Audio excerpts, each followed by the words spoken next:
tadi disebutkan overfitting, kemudian kompleksitas model. Nah, satu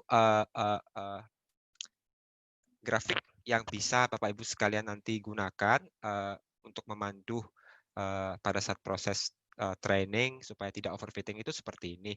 Jadi jika satu dasarnya yang utama adalah di setiap waktu selalu lakukan uji akurasi ataupun menilai error, menghitung error itu untuk 2 set data tadi. Jadi ada data training dan juga ada data test. Tadi split datanya jadi 3, ada training, ada validation. Nah, untuk 2 ini training dan validation.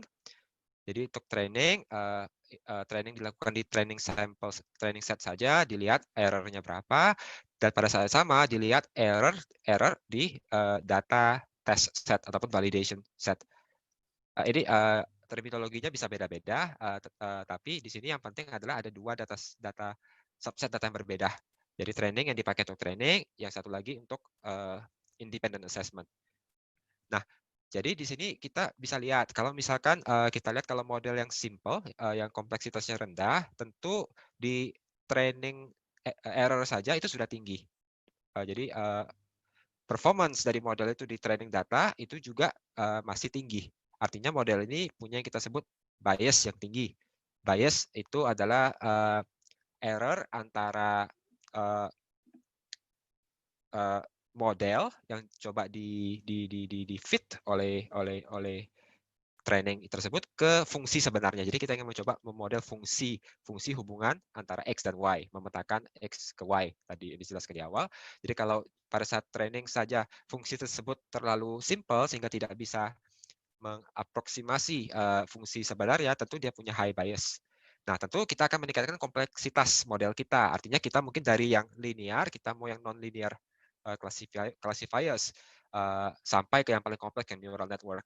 Nah, misalkan di antara ini yang ada misalkan random forest ataupun algoritma berbasis tree-based algorithms. Nah, jadi kita terus nilai error di training dan error di test set. Yang optimal adalah pada saat di mana error di test set itu minimum. Jadi bukan nilai error di training set minimum, karena nilai error di training set itu pasti akan selalu berkurang seiring kita menambah kompleksitas model. Kompleksitas model dari segi pemilihan algoritmanya, algoritma classifiers-nya, dari segi hyperparameters-nya juga. Hyperparameters misalnya untuk random forest semakin banyak tree-nya, number of trees-nya dibuat semakin besar misalnya. Begitu. Nah, jadi tadi disebutkan overfitting itu terjadi di sini. Jadi kompleksitas model terlalu tinggi, sehingga kita lihat training error rendah, tapi ketika kita coba aplikasikan model itu ke test set, itu error-nya tinggi. Sehingga di sini ada perbedaan performance dari model itu antara data set yang untuk training dengan data set yang untuk test. Ini yang variance.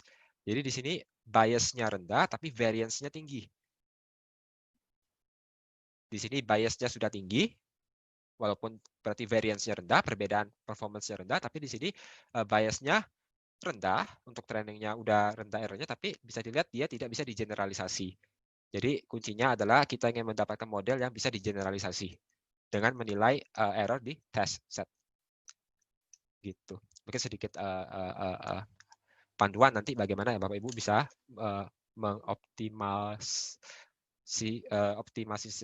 optimalkan model machine learning-nya. Gitu. Baik, langsung saja kita akan masuk ke sesi demo.